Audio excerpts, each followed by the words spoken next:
Good morning ninth class, how are you. तो आज हमने सेकंड चैप्टर का एक और इम्पोर्टेंट टॉपिक करना है। उसमें हमें छोटे छोटे दो टॉपिक देखने को मिलेंगे, जिसमें एक है इम्पल्स ऑफ ए फोर्स, एक न्यू क्वांटिटी है आपके लिए। जैसे आपने मोमेंटम पढ़ा था, ठीक है, मोमेंटम पढ़ा था तो मोमेंटम के कुछ एप्लीकेशंस थे, कुछ उसकी कुछ यूनिट है, उसकी डेफिनेशन है, फॉर्मूला है। सेम उसी तरह से इम्पल्स भी एक क्वांटिटी है जो मोमेंटम के साथ रिलेट करती है, फोर्स के साथ रिलेट करती है। और जो सेकंड हमारा टॉपिक आज रहने वाला है, that is definition of unit of force. अभी तक देखिए हमने फोर्स पढ़ा है, फोर्स क्या होता है, फोर्स को मेजर न्यूटन में करना है, ये हमने पढ़ लिया। लेकिन आप न्यूटन को डिफाइन कैसे करोगे, एक न्यूटन क्या होता है उसको डिफाइन कैसे करोगे, ठीक है। तो उसकी भी हमने एक डेफिनेशन बनानी है, तो उसको इजी वर्ड्स में हमने एक्सप्लेन करना है। तो उसको कैसे करते हैं, स्टार्ट करते हैं। हमारे पास जो फोर्स है, फोर्स का formula according to Newton's second law क्या आता है, ये अभी तक आपको याद हो जाना चाहिए कि जो न्यूटन सेकंड लॉ से फोर्स है वो किसके इक्वल आ जाता है, मास इनटू एक्सेलरेशन। जिस बॉडी का ऑब्जेक्ट, जिस ऑब्जेक्ट का जो मास है वो कितना है, m, उसमें एक्सेलरेशन कितनी प्रोड्यूस हुई है, a। और कब प्रोड्यूस हुई है, जब हमने उसके ऊपर फोर्स कितना लगाया है, f फोर्स लगाया है। तो हम इसकी जो यूनिट्स हैं वो लिख देते हैं। f की जो यूनिट है वो क्या है, न्यूटन। इधर मास है, मास की यूनिट क्या होती है, kilogram, multiply by acceleration. Acceleration की यूनिट क्या होती है, मीटर पर सेकंड स्क्वायर। तो ये भी मैं लिख दे रहा हूँ यहाँ पे, मीटर पर सेकंड स्क्वायर, ठीक है। तो यहाँ से अब आपको 1 न्यूटन की डेफिनेशन बनानी है। मैंने इसके आगे 1 लिख दिया और इधर भी इनके आगे 1 लिख दिया, कोई फर्क पड़ेगा नहीं पड़ेगा। 1 इंटू 1 1। तो दोनों तरफ 1 लिखने से कोई फर्क नहीं पड़ेगा, लेकिन यहाँ पर हमें एक डेफिनेशन हमसे बन जाएगी और उससे हम 1 न्यूटन को अच्छी तरह से समझ सकते हैं। तो वो डेफिनेशन क्या बनेगी, देखो 1 newton is equal to 1 kilogram into 1 metre per second. ये है एक्सेलरेशन, ये है मास और ये है फोर्स। तो 1 न्यूटन आप किसको बोलोगे, 1 न्यूटन आप उस फोर्स को बोल सकते हो, उतने फोर्स को आप 1 न्यूटन बोलोगे जो फोर्स 1 किलोग्राम के ऑब्जेक्ट में, कोई किसी ऑब्जेक्ट में जिसका मास 1 किलोग्राम है, वो फोर्स उसमें क्या करे, 1 metre per second square acceleration produce कर दे। तो उस फोर्स को हम क्या बोलेंगे, 1 न्यूटन। ये कह सकते हो कि किसी कोई ऑब्जेक्ट जिसका मास 1 किलोग्राम है, उसमें अगर 1 मीटर पर सेकंड स्क्वायर की एक्सेलरेशन कोई फोर्स प्रोड्यूस कर सकता है, तो उस फोर्स की वैल्यू को कितना माना जाएगा, 1 न्यूटन माना जाएगा। तो इस तरह से हम जो इसकी डेफिनेशन है वो दिखा सकते हैं। सेकंड है इम्पल्स ऑफ ए फोर्स।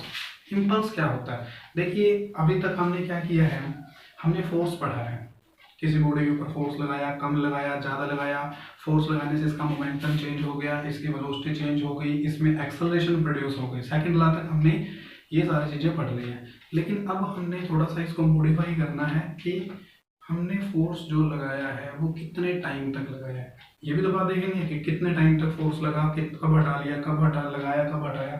तो उससे जो उसमें इफेक्ट प्रोड्यूस होते हैं वो चेंज हो सकते हैं with the duration of the time of application of force, ठीक है।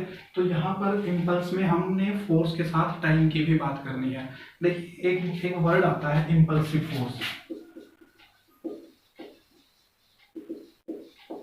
इम्पल्सिव फोर्स, इम्पल्सिव फोर्स कौन सा होता है, देखिए फोर्स होता है, फोर्स का एक और कैटेगरी बना दी इम्पल्सिव फोर्स।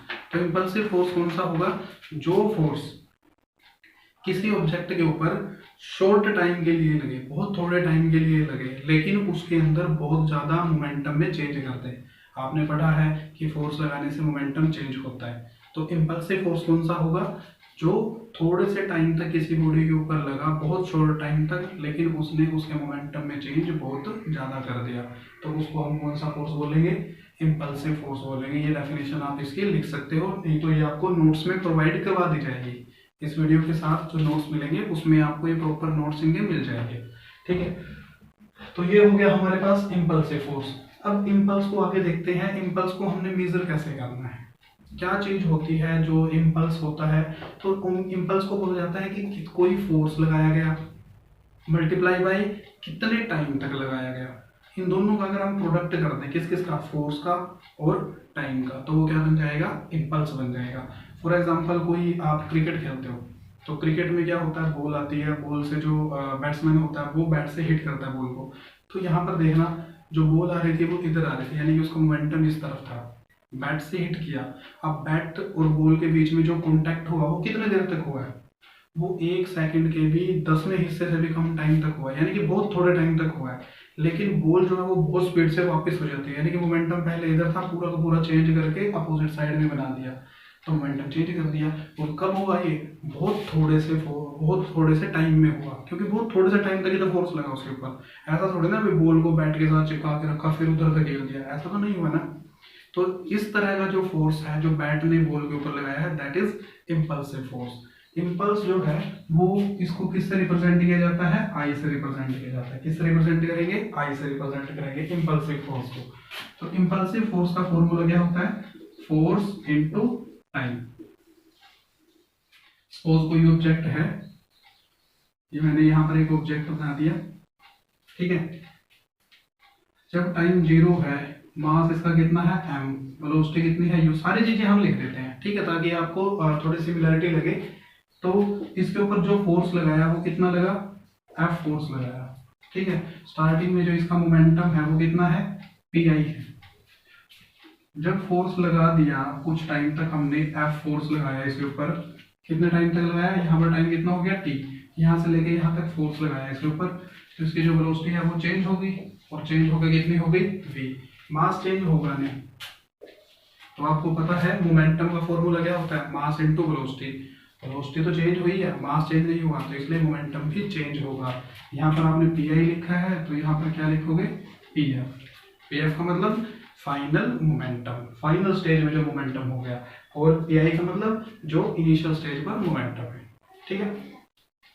तो यहाँ से अगर हमने इम्पल्स को डिफाइन करना है, तो इम्पल्स क्या रहेगा कि इस बॉडी के ऊपर कितना फोर्स लगा मल्टीप्लाई बाय कितने टाइम तक लगा। एक फॉर्मूला तो हमारे पास ये आ जाता है, ठीक है, एक फॉर्मूला तो हमारे पास ये आ गया कि फोर्स कितना लगा और कितने टाइम तक लगा। क्लियर हो गया। एक और फॉर्मूला हम इससे बना सकते हैं, क्योंकि हमें पता है, देखो आपने पढ़ा था न्यूटन सेकंड लॉ में ही, फोर्स किसके इक्वल होता है, change in momentum divide by time. पढ़ा था आपने ये। तो टाइम को मैं इधर ले आता हूँ, या इनको अगर साइंस में भी रिप्रेजेंट किया जाए, तो चेंज इन मोमेंटम के आप क्या लिख सकते हो, पहले कितना था पी आई, बाद में कितना हो गया पी एफ, चेंज कितना आया, पी एफ में से पी आई माइनस कर दो, चेंज निकल जाएगा। तो ये कितना हो गया, P F minus P I divide by time, ठीक है। तो ये फॉर्मूला हमारे पास बन जाता है। अब टाइम को आप क्या करो, इधर ले आओ, तो क्या होगा, force into time is equal to P F minus P I. अब फोर्स इनटू टाइम क्या होता है, फोर्स इनटू टाइम, ये हमारी न्यू क्वांटिटी ही तो है जिसको हम इम्पल्स बोलते हैं।